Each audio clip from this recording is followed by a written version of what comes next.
네, 하나님의 말씀 욥기 35장 1절 보십시다.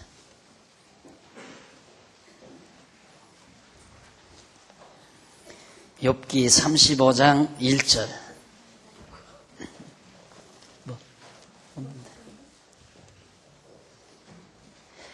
엘리후가 말을 이어 가로되 네가 이것을 합리하게 여기느냐? 네 생각에 네가 하나님보다 의롭다 하여 이르기를 유익이 무엇인고 범죄한 것보다 내게 이익이 무엇인고 하는구나. 내가 너와 및 너와 함께 있는 네 동무들에게 대답하리라. 너는 하늘을 우러러보라. 네 위에 높은 궁창을 바라보라. 네가 범죄한들 하나님께 무슨 영향이 있으며 네 죄악이 관영한들 하나님께 무슨 관계가 있겠으며 네가 의로운들 하나님께 무엇을 드리겠으며 그가 네 손으로 무엇을 받으시겠느냐. 네 악은 너와 같은 사람이나 해야 할 따름이요 네 의인은 인생이나 유익하게 할 뿐이니라.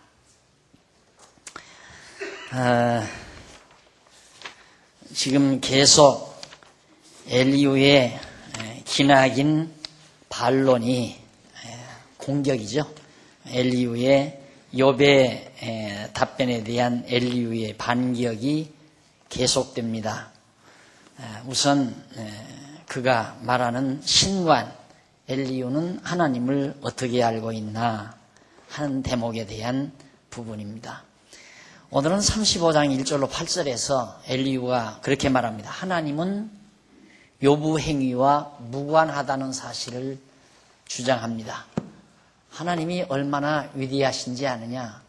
내 행위와는 하나님은 아무 관계없다. 하나님과는 아무 관계없다. 내가 의로운 분들, 네가 악한들 하나님과는 무관하다. 이걸 주장하고 나오는 말입니다. 우선 엘리후는 말을 이어서 말하기를 네가 이것을 합리하게, 2절에 나오죠. 합리하게 여기느냐? 그러니까 네가 지금 한 말을 정당하다고 생각하느냐 이 말입니다. 네가 하는 말이 정당하다고 생각하느냐. 네 생각에 네가 하나님보다 의롭다 하여 이르기를 뭐라고 얘기하냐면 유익이 무엇인고 범죄한 것보다 내게 이익이 무엇인고 하는구나. 욥이 친구 엘리후가 욥에게 하는 말입니다.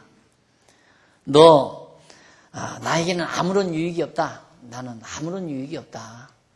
범죄한 것, 자기가 죄를 지은 것보다 내게 이익이 무엇인고 하는구나. 말하기가 좀 이해하기가 어렵죠. 그런데 이렇게 이해하시면 됩니다. 욥이 이런 말을, 이와 비슷한 말을 한 적이 있어요. 욥이 9장에서 그런 말을 했는데 앞서 친구 수아 사람 빌닷에게 말을 한 내용입니다.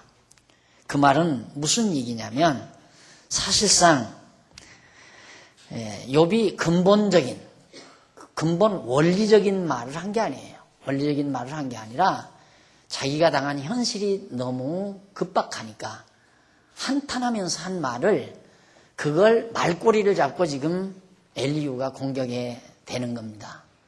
그러니까 이 까다로운 사람, 상대를 공격하는 사람은 말꼬리 붙들고 늘어지잖아요. 그런 것처럼 지금 엘리후도 욥의 말꼬리를 붙들고 늘어지는데 그 말이 무슨 뜻이냐면 내가 그동안 사실 착한 일하며 살았다 이거죠. 욥이 실제가 그랬잖아요. 하나님이 인정할 만큼 의인이었고 동방의 큰 사람이었다. 악에서 떠난 자다. 이럴 정도로 하나님이 인정할 만큼 그런 욥이었는데 욥의 결과는 지금 형편없이 됐잖아요. 재산 다 망하고 자식 다 죽고 자기 몸 병들고 아내는 도망가 쳐버리고 가정 다 파탄돼 버리고 형편없이 된 거라고 합니다. 그러니까 욥이 너무너무 고통스러우니까 내가 그렇게 살았던 결과가 이겁니까? 이 말이에요. 이게 악을 행하며 사는 사람들보다 나은 게 뭡니까? 이렇게 주장하는 겁니다. 욥이 너무 괴로우니까 이 세상에 사악하게 그렇게 산 사람들보다 내가 나은 게 뭡니까? 그 말을 한 것을 엘리후가 지금 말꼬리를 붙들고 하는 얘기예요. 내가 너와 4절에 내가 너와 함께 있는 내 동무들, 소발, 엘리바스, 이런 사람들, 그 동무들에게 내가 말을 하겠다. 여기 대답하리라 하였지만 말한다는 얘기입니다. 너는 하늘을 우러러보라. 내 위에 높은 궁창을 바라보라. 네가 범죄한들 하나님께 무슨 영향이 있겠으며 네 죄악이 관영한들 하나님께 무슨 관계가 있겠으며 네가 의로운들 하나님께 무엇을 드리겠으며 그가 네 손에서 무엇을 받으시겠느냐. 네가 의롭든 악하든 하나님과는 아무 관계가 없다. 하나님 손해날 것도 없고 하나님 이득 볼 것도 아무 관계가 없는 거다. 그러면서 하는 말이 마지막 8절에서 네 악은 네가 악한 일 행한 것은 너와 같은 사람이나 해야 할 따름이요. 네 악에 의해서 네 스스로가 피해를 당하는 거고 네가 행하는 의는 인생들에게나 이익을 줄 뿐이다. 이 말이에요. 그러니까 인간의 선악 행위가 하나님과는 전혀 무관하다. 어떻게 보면 엘리유의 신관이 굉장히 장엄하고 아주 정말 옳은 것처럼 우리가 쉽게 받아들여질 가능성이 있습니다. 그렇죠. 하나님 우리 인간의 행위에 의해서 하나님이 손해볼 것도 없고 이득 볼 것도 없고.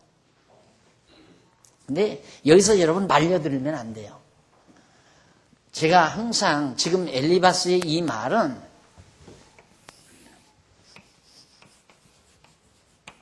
하나님, 인간이라고 하는 이런 구도 속에서 지금 말하는 겁니다. 엘리바스가 하는 말의 그 이론의 사고구도, 생각의 구도는 이런 사고구도를 가지고 말을 하는 거예요. 그러니까 인간 내가 여기서 악을 행한들, 의를 행한들 하나님은 아무런 이득도 없고 손해볼 것도 없다. 아무런 영향을 받지 않는다 이 말이에요. 그러니까 네가 악을 행하든 선을 행하든 네가 악을 행하면 그 악에 의해서 네가 벌을 받고 네가 선을 행하면 그 선한 행위로 하여금 사람들에게나 유익할 뿐이지 하나님에게는 이득될 것도 없고 손해볼 것도 없고 아무 관계가 없다 이거예요. 이런 사고구도는 이원론적 사고구도입니다. 이원론적인 사고구도. 인간과 하나님을 별개로 놓고. 그러나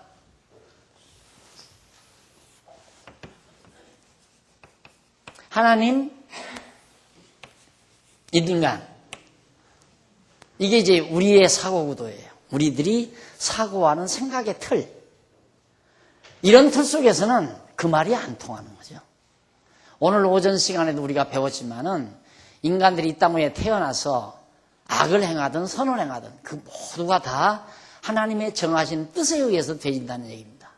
가룟 유다가 이 땅 위에 태어나서 적시에 때에 따라 적당한 때, 악인도 악한 날에 적당하게 하나님께서 다 해놓으셨기 때문에 가룟 유다가 예를 들어서 예수님 돌아가신 다음에 태어났어도 그의 임무를 못하는 거죠. 또 예수님 태어나기 전에 벌써 가룟 유다가 미리 태어나서 죽었다면 자기 임무를 못하는 거고. 그게 때가 다 예수를 팔아야 될 임무를 가룟 유다가 해야 되기 때문에 예수님 당대 태어날 무렵에 가룟 유다도 태어나야 돼요. 그래야 그 타이밍이 맞고 그 일을 하나님께서 맡기신 일을 가룟 유다가 하게 된다 이 말이에요. 그러면 가룟 유다가 예수 팔았다 이 말이에요. 하나님에게 아무런 유익이 없습니까? 아무런 유익이 없어요? 철저하게 하나님에게 유익이 있죠. 무슨 유익이냐면 하나님이 정하신 뜻을 가룟 유다가 시행을 해야 그 뜻 실현이 되는 거예요. 그렇잖아요. 그런데 엘리후는 인간이 악을 행한들, 소위 이제 우리가 구체적으로 얘기하면 가룟 유다가 예수를 판들 그런 나쁜 짓을 했으면 가룟 유다 너나 저주받아 뱉어서 죽는 거고, 네가 예수를 안 팔고 선한 일을 했으면 그 손으로 예수가 십자가에 못 박아 죽지 않고 편안하게 살았을 거다. 이렇게 설명이 돼야 한다는 얘기예요. 그렇잖아요. 그러니까 그 말은 엘리후의 말은 엉망진창인 말이죠. 말이 안 되는 얘기예요. 그래서 엘리후가 알고 있는 하나님은 이런 하나님이고 욥이 알고 있는 하나님은 이런 하나님, 오늘 우리가 알고 있는 하나님은 이런 하나님. 인간의 모든 행위가, 인간의 행위라고 하는 것은 역사로 빚어지잖아요. 인간의 행위에 의해서 역사가 빚어지잖아요. 그럼 역사를 하나님이 지배한다. 하나님께서 이 역사를 지배한다. 그러면 하나님이 인간을 지배하지 않고는 역사를 지배할 수가 없잖아요. 인간을 연기자로 배역을 시켜서 이 땅에 태어나는 모든 사람들에게 배역을 맡겨가지고 그 배역을 감당해야만이 하나님의 정하신 뜻대로 역사가 진행되어 가는 거란 말입니다. 그러니까 인간의 행위와 하나님과의 관계는 아주 밀접한 관계가 있는데 전혀 무관하다고 말하는 엘리후의 신과는 참으로 잘못된 것이다. 그 말이에요. 이것이 바로 1절로 8절 사이에서 지금 주장하고 나오는 엘리후의 신관입니다. 그래서 거듭 얘기지만 사람은 가장 중요한 것이 뭐냐면 신관이에요. 어떠한 하나님을 알고 있고 믿고 있는가. 그 신관에 의해서 행동이 좌우돼요. 신관에 의해서. 인류 역사라고 하는 것이 신관에 의해서 지배된 거예요. 근대사도 마찬가지죠. 사실 칸트가 출생하기 이전 18세기 이전에는 계몽주의 시대가 접어들기 이전에는 모든 사람들이 그냥 신은 당연히 있는 걸로 알았어요. 그냥 신이 있다 없다 의문제기를 하지 않은 거죠. 그런데 17세기에 니체가 나타나가지고 신이 정말 있냐, 누가 확인해 봤느냐, 만져봤느냐 이러고 의문을 제기하면서부터 이제는 신사상이 젊은 세대들로부터 지성인들로부터 점점 이제 약화되기 시작하고 그러면서 이제 계몽주의 시대가 밝아지면서 과학 일변도의 사회. 그래서 인간이 두뇌를 써서 과학 발전을 시켜가지고 이 땅에 하나님의 나라를, 천국을, 유토피아를 인간의 힘으로 건설할 수 있다. 그러면서 이제 나온 것이 20세기에 접어들면서 이제 칼 막스, 레닌, 스탈린 이런 사람들이 나타나서 천국을 만들려고 공산주의를 불러들인 거예요. 우리가 천국 만들자. 아까 우리 오전에 장로님 기도하시면서 그랬지만 강자에 의해서 약자들이 질발입 나가고 이런 비합리적인 이런 사회 말고 우리가 골고루 질병도 없고 가난도 없고 서로 정말 멸시함도 없는 모두가 다 공평하게 같이 먹고 같이 즐기고 함께 살아가는 진짜 인간의 유토피아, 파라다이스 이런 것들을 인간의 힘으로 만들자. 이것이 근대 문명이에요. 이 신사상이 결여된 상태에서 이 근대 문명이 발달하게 되는 겁니다. 그래서 이 신관이라는 것은 엄청 중요한 거다. 이 신관. 그래서 여러분 어려서 아기를 기를 때 여러분들 이제 젊은 분들 많지만 자녀들을 기르는데 가장 중요한 것이 내 사랑하는 자녀에게 어떠한 신관을 심어줄 건가. 무신론도 신관이에요. 신이 없다는 신관이니까. 예, 무신론 아니면 유신론인데 유신론. 하나님 계시다. 유신론인데 유신론 중에도 이런 신관이 있고 이런 신관이 있단 말입니다. 이 신관이 이런 신관이 있고. 그래서 이 교회학교가 얼마나 참 중요한가. 엄청 중요한 것이 교회학교입니다. 그래서 이 교회학교에서 뭐 다른 것 못 배워도 상관이 없어요. 다른 것 학생들이 가장 중요한 신관을 오늘 우리 장안중앙교회 교회학교에서 어려서부터 잘 심어준다면 그 아이는 달라요. 세상 살아가는 방법이 달라요. 태도도 다르고 사고하는 사고 능력도 다르고 모든 사물을 보는 시각도 다르고 관도 다르고 달라질 수밖에 없어요. 틀이 이런 틀하고 이런 틀하고도 다른데 아야 하나님이 없고 나다 인간을 본의로 한 그런 생각 때문에 결국 스탈린, 칼막스가 태어났고 칼막스도 기독교 신자라고 그러잖아요. 니체에 의해서 계속해서 고민해 오다가 칼막스가 태어나고 칼막스의 이념에 따라 스탈린이 소련 공산당 서기장 스탈린이 소련 공산당 불러들이고 중국 공산당 불러들이고 그래서 아시아와 그 다음 유럽으로 유럽 반도막을 동그라파 일대를 완전히 붉은색으로 공산당으로 물들여 놓고 한반도 역시 마지막 물들이려다가 결국 무너지기 시작했지만 그렇게 무서운 겁니다. 이 신사상의 결과예요. 그런데 우리 기독교가 얼마나 천박한 짓 하고 있느냐면 여러분 예수 믿고 살면 병도 낫고 예수 믿고 살면 사업도 잘 되고 밥 잘 먹고 잘 삽니다. 축복받아 잘 삽니다. 이런 복주머니나 복절이나 파는 교회로 전락돼 버렸기 때문에 이게 속상한 거예요. 사실. 이게 엄청난 사건 아닙니까? 교회라고. 이 기독교라고 하는 것이 살아가는 역사 무대 위에서 살아가는 인간들에게 하나의 정확한 신관을 가지기 위해서 올바른 사고의 틀로 사고하게 만들고 역시 그 자기가 가지고 있는 사고 체계에 의해서 논리가 구성되고 그 논리에 따라서 행동이 나오는 거예요. 인간이라고 하는 건. 이래야 멋있는 사회, 아름다운 사회, 합리적인 사회 이런 사회가 가능하고 아름다운 정말 문화도 만들어질 수 있는 건데 이 신관 자체가 16세기 얼마나 좋았습니까? 성경 그러자마자 1세기 지나서 17세기 접어들면서 신사상에 대한 회의론이 나오게 되고 결국은 이제 하나님, 니체가 하나님 죽었다 해버리고 칸트가 나타나서 이제 의문을 던지고 니체가 하나님 죽었다 선언해버리고 그 다음 공산당 출현돼버리고 그렇게 해서 인간의 힘으로 복지사회 아름다운 천국을 신에게 천국 만들어서 우리 보내달라 그러지 말고 우리가 천국 만들어 살자 그거예요. 그게 공산당이에요. 그러니 정말 머리들이 다 거기에 반 안 하겠어요? 생각하는 두뇌를 가진 사람은 다 공산당. 나 초등학교 때 보니까 똑똑한 선생님 다 북한으로 가버리더라고요. 전부 공산당 운동하더라니까. 내가 짝사랑하던 여선생님도 공산당 돼버렸어요. 3학년 때 짝사랑했거든요. 근데 그 선생님 김정혜 선생님이라고 이뻤어요.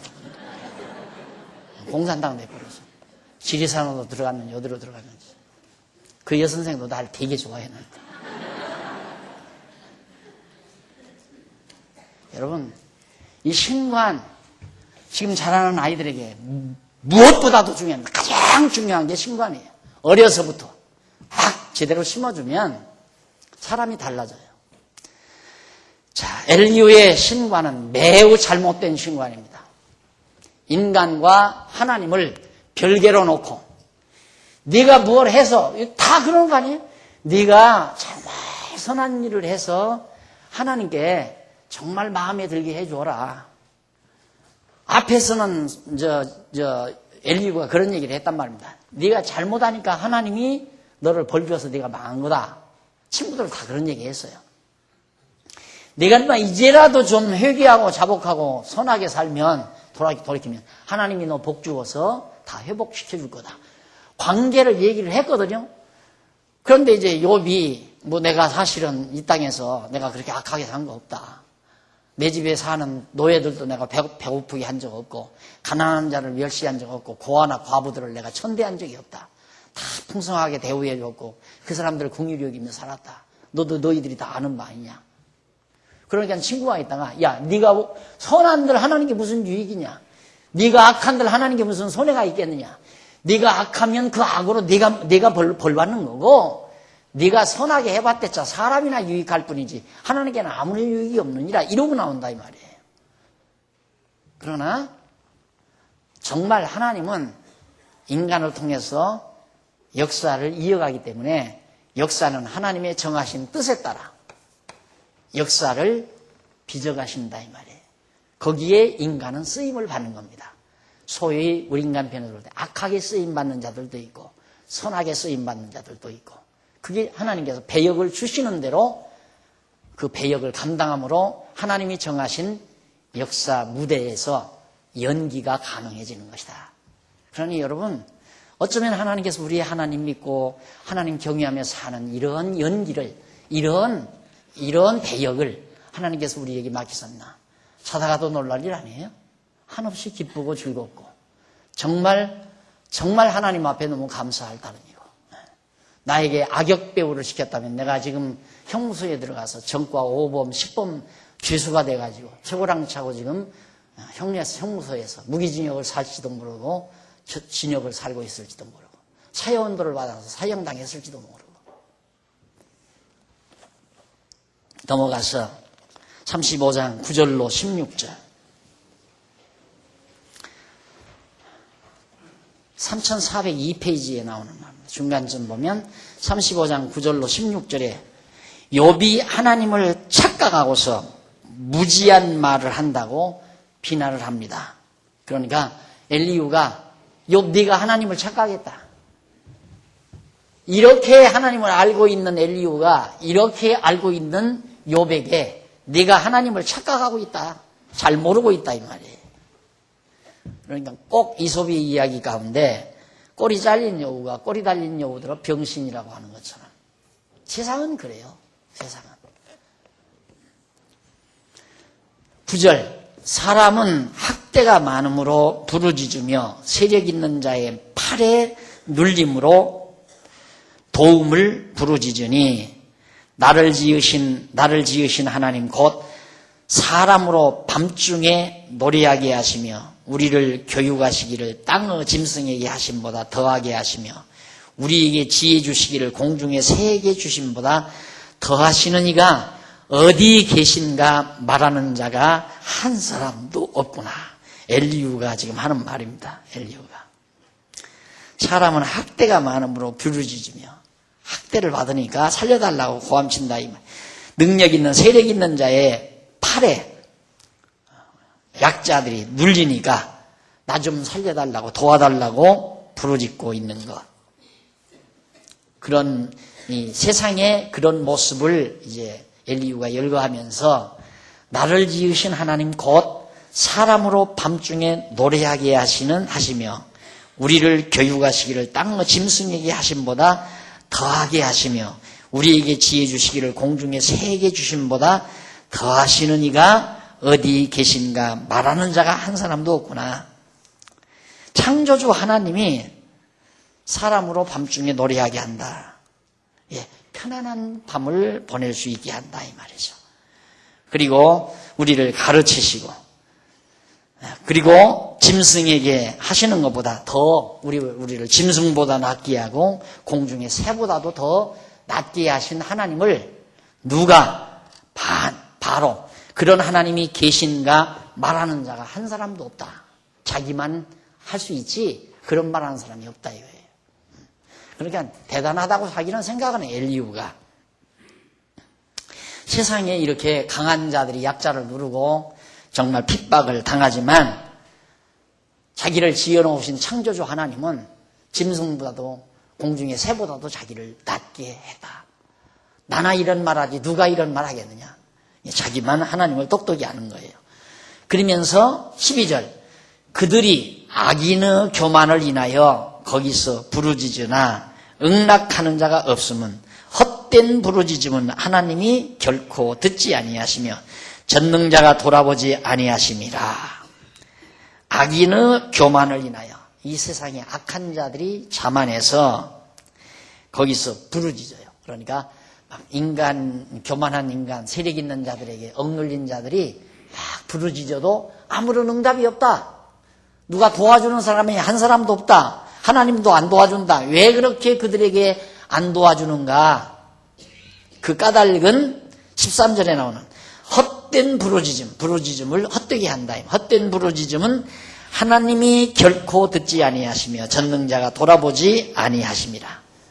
욥 네가 아무리 부르짖어도 네가 이 땅에서 아무리 지금 고통당하며 부르짖어도 하나님이 아무런 응답 없지 않느냐. 그러니까 그건 왜 그러냐면 네가 헛되이 부르짖으니까 그렇다 이 말이에요. 제대로 네가 자복하고 죄를 회개하고 똑똑히 하나님 앞에 부르짖으면 왜 하나님이 응답 안 하겠느냐 이런 얘기거든요. 그러면서 14절 하물며 말하기를 하나님은 배울 수 없고 일의 시비는 그 앞에 있으니 나는 그를 기다릴 뿐이라 하는 너랴. 욥이 욥들 하는 얘기예요. 뭐라고 그러냐면 하나님은 그렇게 정말 헛되이 부르짖는 자를 돌아보지 않는데 하물며 너 같은 인간을 하나님이 돌아보겠느냐 이 말이에요. 욥 너 같은 인간, 너같이 아주 고약스러운 인간을 하나님은 배울 수도 없고 일의 시비는 그 앞에 있으니 하나님은 안 보이고 또 일의 옳고 그름을 판단하는 분은 하나님 앞에 다 있으니 욥이 하는 말이에요. 있으니 나는 그를 기다릴 뿐이라. 할 수 없이 다른 하나님을 기다릴 뿐이다. 언제 하나님이 나를 구원해 줄까? 그걸 기다릴 뿐이지 내가 더 이상 어떻게 할 일이 없다라고 말하는 너 그 말이 못돼 먹었다 이거예요.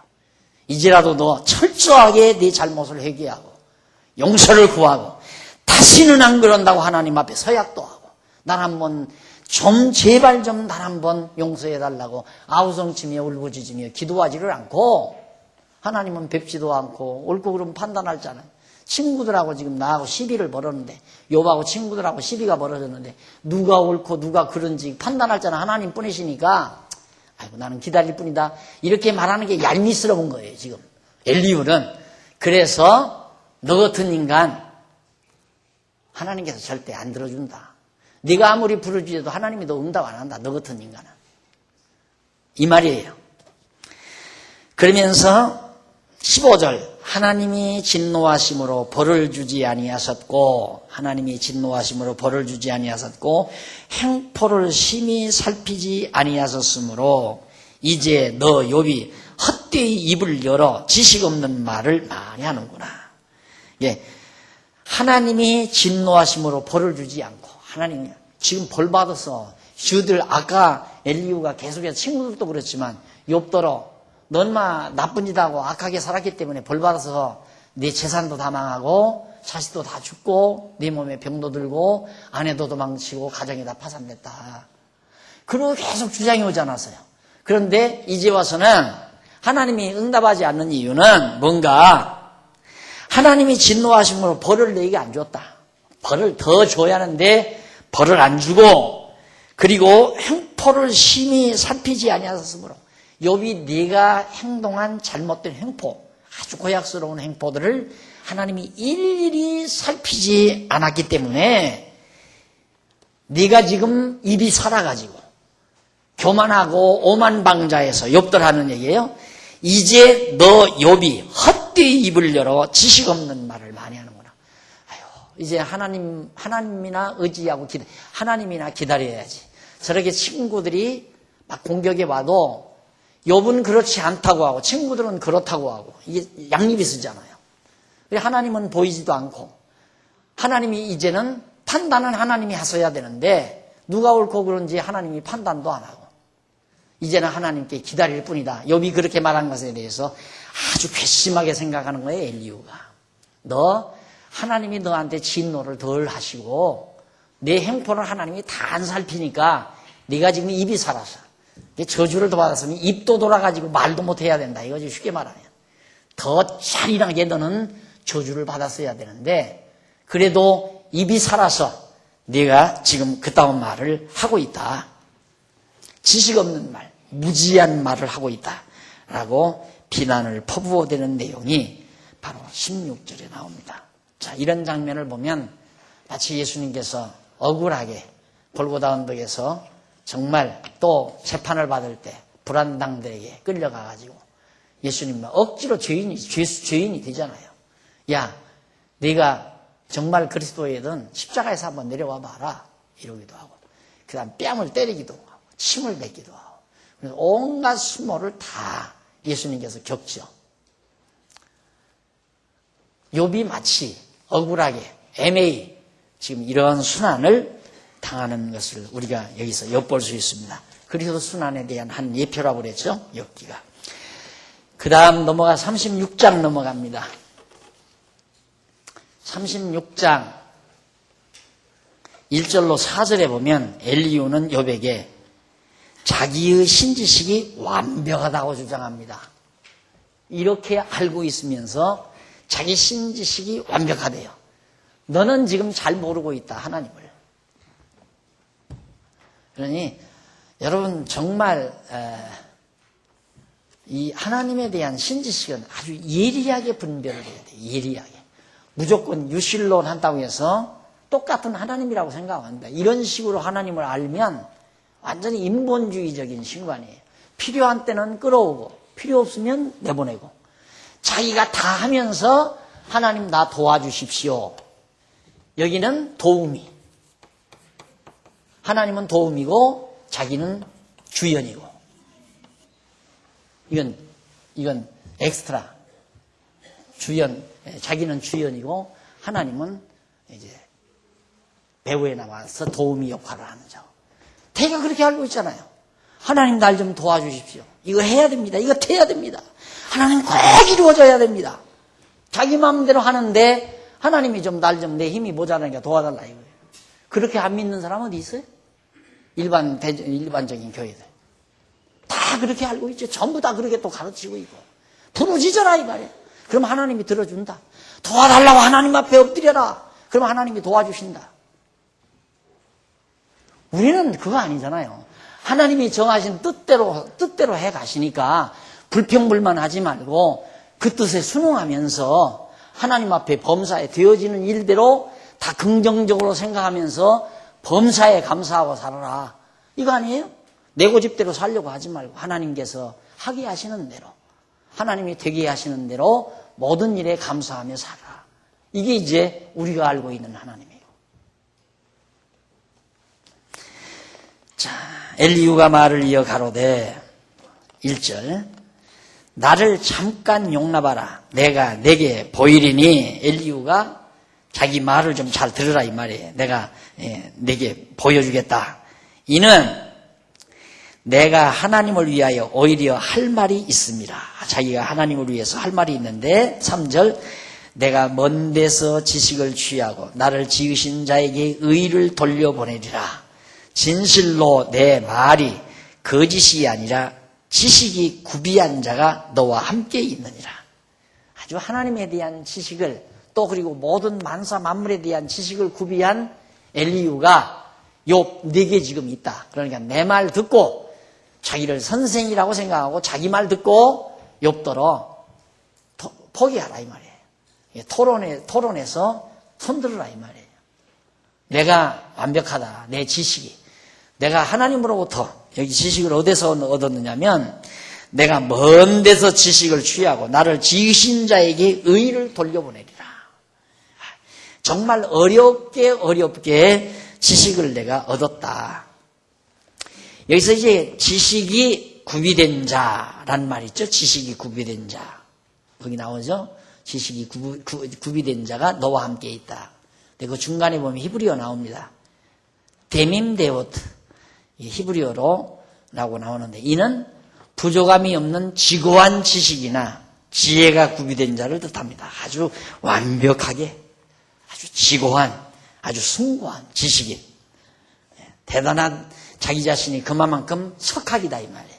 그러니까 내 말을 내가 들어야 된다.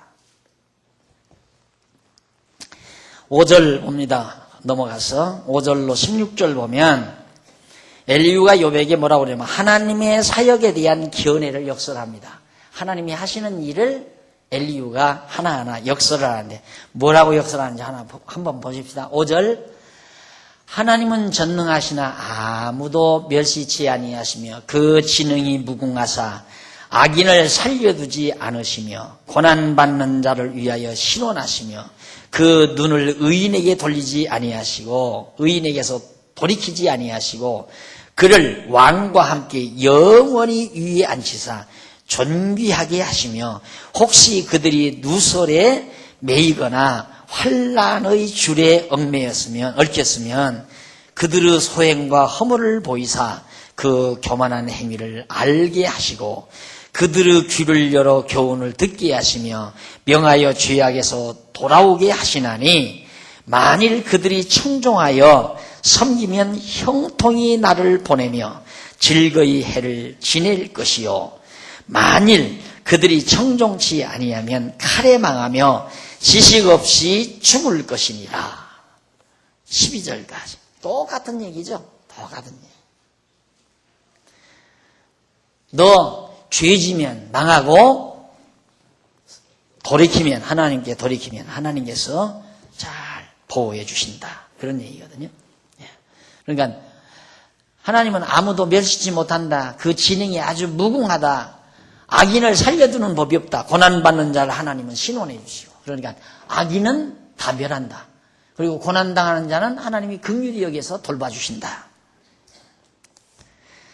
그 눈을 의인에게서 돌이키지 아니하시고, 하나님의 눈빛은 항상 의로운 자를 향하고 있다. 의로운 자를 쳐다보다가 다른 데로 이렇게 돌이키는 법이 없다, 하나님은. 근데 네가 의인이라면 하나님이 내게서 눈길을 돌이켰겠느냐? 네가 악인이기 때문에, 죄를 많이 졌기 때문에 하나님이 눈길을 돌이켜서 네가 망한 거다, 이 말이에요. 참 종교적인 말이에요. 여기서 종교적이라는 말은 세속적인 종교를 말하는 겁니다. 세속 종교는 전부 도덕에 기초하거든요. 도덕. 일반 세속적인 도덕에.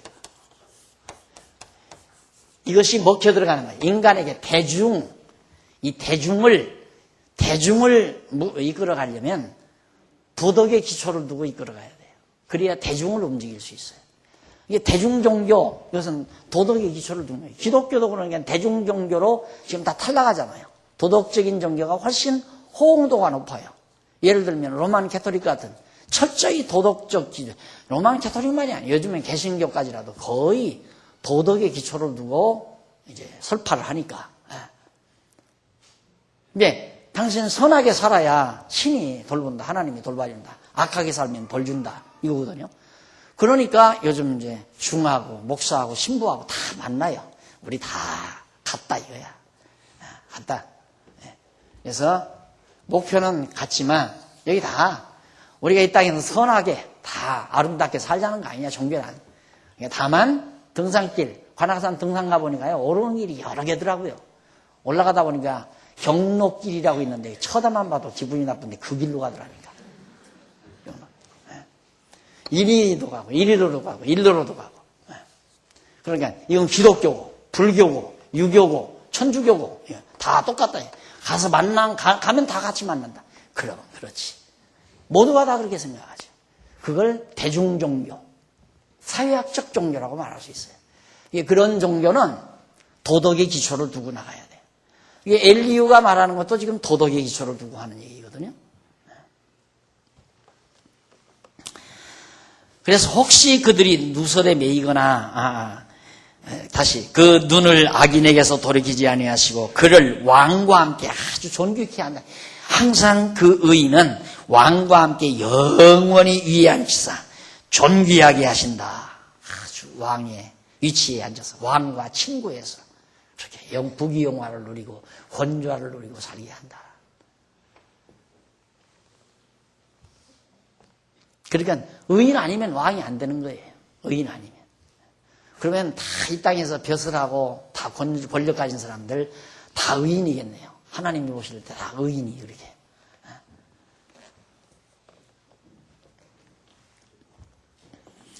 혹시 그들이 누설에 매이거나 환난줄에 얽혔으면 정말 누설이라는 말은 속박을 당하거나 이렇게 이해를 합니다. 누설, 곧 속박당하거나 환난의 줄에 얽혔으면 그들의 소행과 허물을 보여주셔서 그 교만한 행위를 깨달아 알게 한다. 하나님께서 정말 긍휼히 여기는 자는 잘못된 자를 잘 봐가지고 깨달아 돌이키게 다 만들어가지고 복을 준다 이 말이죠.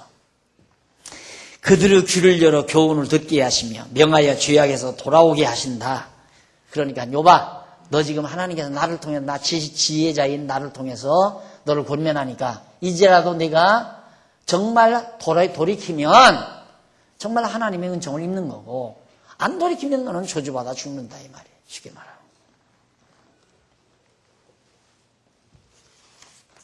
그러면서 거기 나오잖아요. 11절 만일 그들이 청종하여 섬기면 지혜자 욥이란다.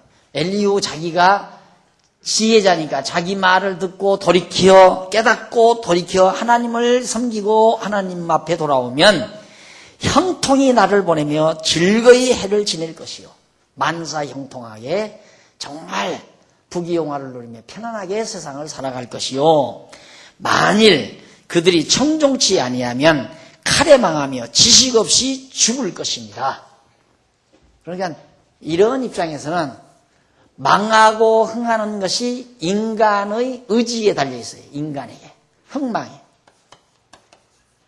흥망이 인간의 의지에 달려 있으니까 모든 만사가 다 인간의 주관에 달려 있는 거죠. 근데 하나님은 뭐 하는가? 심판장으로만 하는 거예요. 인간이 하는 일, 잘했으면 복 주고 잘못하면 벌 주고 이거. 그러니까 인간이 네가 잘하면 흥하고 못하면 망한다. 네가 죄지면 망한다. 하나님은 이제 뒤에서 조정 역할만 하시는 그런 하나님. 그렇게 알고 있는 거죠. 그런 하나님이 아니다.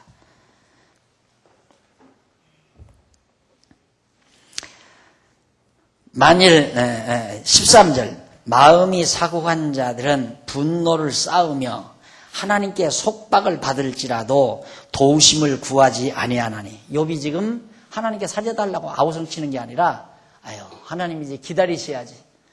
하나님이 재판을 옳고 그른 걸 하나님이 판단하는데 이제 하나님 기다릴 뿐이다. 이 말이 아주 고약스러운 거예요. 이 엘리후로는.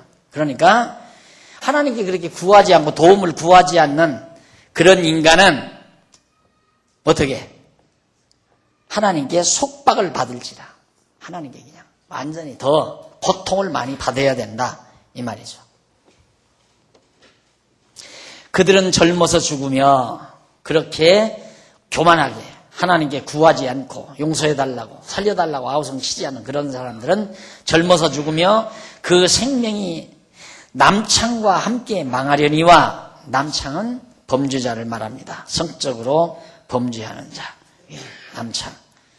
이제 성매매를 하는 남자의 성매매. 하나님은 곤고한 자를 그 곤고할 즈음에 구원하시며 학대당할 즈음에 그 귀를 여시나니. 그러므로 하나님이 너를 곤고함에서 이끌어내사 좁지 않고 넓은 곳으로 옮기려 하셨은즉 무릇 네 상에 차린 것은 살린 것이 되었으리라. 자, 여기서 하나님이 너를 곤고함에서 이끌어내서 좁지 않고 넓은 곳으로 옮기려 하셨은즉이 아니라 하셨다면 무릇 네 상에 차린 것은 살린 것이 되었으리라. 그러니까 너 벌써 회개하고 하나님 앞에 돌아왔으면 너는 벌써 다 회복돼 가지고 네가 부자가 되고 고량진미로 상을 차리고 자녀들과 더불어 잘 먹고 잘 살게 됐을 것이다. 이런 이론입니다. 이것이 아주 엘리후로서는 참 잘 알고 있는 자기 지식인 줄로 그렇게 꼭 부흥사의 설교 같죠. 한국교회 부흥사들의 설교 같은 그런 설교 이론입니다. 들어서는 안 되는 말이에요. 들어서도 안 되고 그렇게 생각해서도 안 되고 아이들에게 그렇게 가르쳐서도 안 되고. 그런데 옛날 부모님들은 그럼 벌 받는다. 참 아무개 자식은 효성이 지극해. 앞으로 복 받고 살 거야. 동네 사람들이 다 그거 그렇게 가르쳤잖아요. 이 말하면 그러면 효도하지 말란 말이냐 이러고 또 대들는지 모르지만 그런 의미에서는 얘기가 아니다. 어려서부터 아주 체계적으로 두뇌를 망가뜨려 놓은 거예요. 우리 옛 부모님들은 체계적으로 아이들을 하나의 기존 이런 생각에 잘못된 생각에 틀을 만들어 놓고 이 틀 속에다 맞는 아이로 길러나가는 거예요. 그것이 유교의 틀입니다. 유교의 그 하나의 종교의 틀. 그래서 오늘 오후에 신입교인 식사를 같이 하면서도 제가 말씀드렸지만 종교는 자칫 잘못하면 제도화된다. 종교 의식화되고 제도화되는 것은 사람을 나중에 가서는 그 제도화 의식이 인간을 억압을 해요. 그래서 종교의 포로가 되는 거예요. 그건 자기도 모르는 순간에 그냥 끌려 들어가는 거예요. 자꾸 끌려 들어가요. 그걸 막는 방법은 이거밖에 없어요. 올바른 하나님에 대한 신관, 정확한 신지식, 이거 가지고 있으면 절대 제도에 끌려가잖아요. 내가 늘 가끔 이용하지만 제가 찬양대원들 가운을 안 입히는 이유가 입혀놓고 보니까 눈이 좋잖아요. 보기에 깔끔하고 좋아요. 누가 딱 들어와서 딱 봐도 아주 찬양대가 신성하고 아주 신성하게 보이고, 또 그 가운 입은 사람은 어쩐지 가운 안 입은 박 목사보다도 의로운 것 같고 거룩한 것 같고 성스러운 것 같고, 그래서 좋다 보면 찬양대만 입히지 말고 목사도 있고, 그러지 말고 기도하는 장로님도 입고 나와서 기도하자고 하고, 그러지 말고 또 안내하는 집사님들도 가운을 달리해서 그 색깔 하나 바꾸는데 목숨 걸어요, 여러분. 제가 신학교 신학연구원 졸업할 때 연구원생은 정규과정을 이렇게 거쳐서 하는 게 연구원생이에요. 그런데 연수원생이 있어요. 연수원생은 정규과정이 아니고 어떻게 오랜 동안 그냥 교회에서 신앙생활 하다가 이렇게 좀 신앙적인 뼈가 굵어서 늦게 이제 목표에 뜻을 두고 들어오는 사람들, 그런 사람들은 그냥 연수원으로 받아가지고 이제 목사로 양육하는 그런 부서인데, 졸업식 때 연구원 가운하고 연수원 가운하고 색깔을 후드를 달리하자니까 목숨 걸고 내더래. 목숨 걸고. 뭐냐 이거야. 졸업식 날 지금 교회에서 모든 교인들이 쫙 올 건데 왜 우리 전사님 저 후드는 왜 저렇게 색깔이 파랗대? 저분들은 빨간데? 여러분, 내가 나 없으면 또 입힐는지는 모르지만 안 하는 게 좋습니다. 젊은 사람들은 꼭 기억해 두십시오. 요 제도와 형식이라는 건 묘하게 인간을 사로잡아요. 마력이 있어요. 인간을 걷어잡는 마력이 있어요. 그래서 자꾸만 그걸 만들어내잖아요. 그래서 조심해야 되고, 그거 조심하는 것보다 더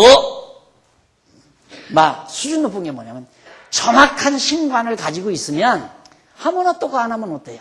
안 그래요? 도리어 하는 사람이 유치하게 보이는 거죠. 도리어 뭘 두르고 뭐 입고 하는 게 유치하게 보이는 거예요. 그걸 하지 말라고 목내대고 싸울 필요도 없는 거야. 그러니까 그때 졸업할 때 연구원생인데, 야, 우리는 다 한복 입고 오자.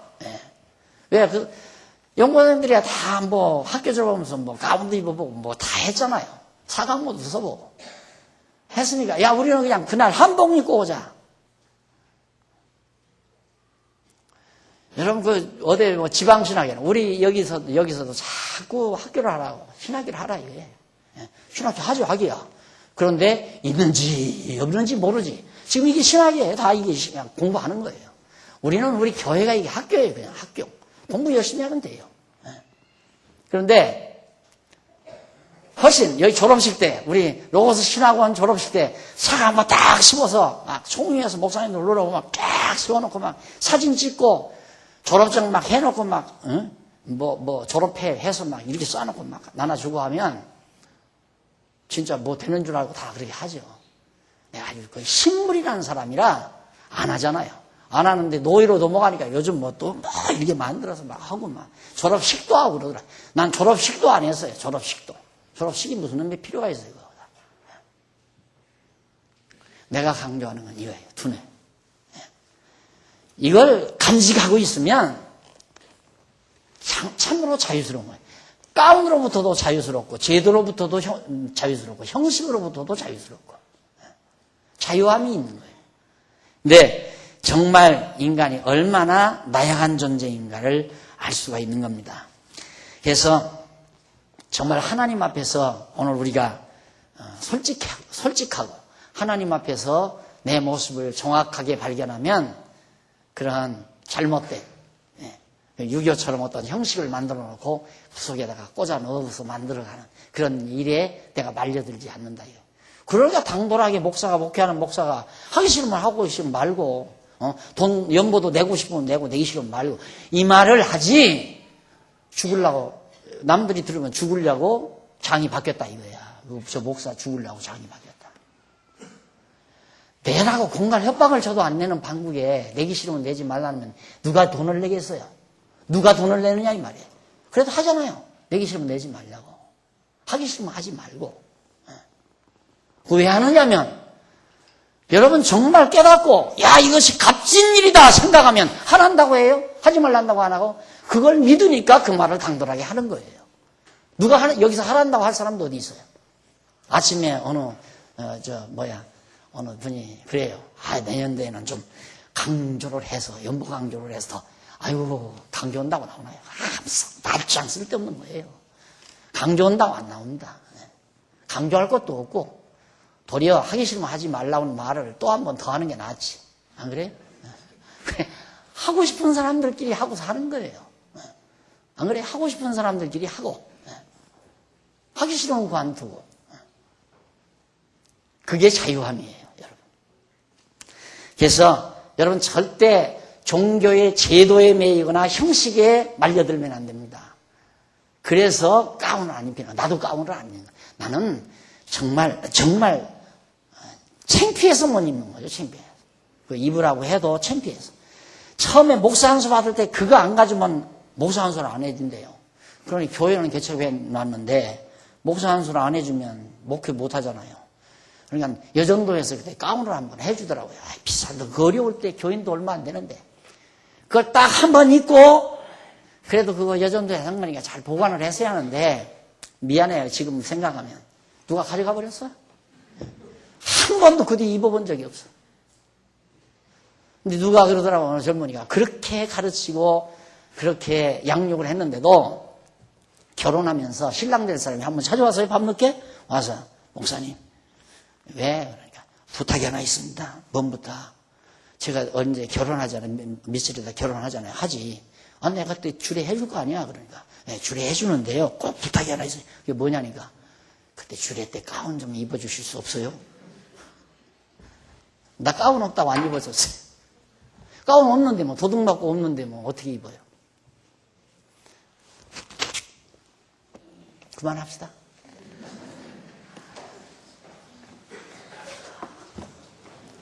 자비하신 아버지 하나님, 정말 어쩌다가 우리가 성경에 계시된 하나님을 이렇게 알고 참으로 자유함을 누릴 수 있도록 은총을 주셨는지 너무도 감사드립니다.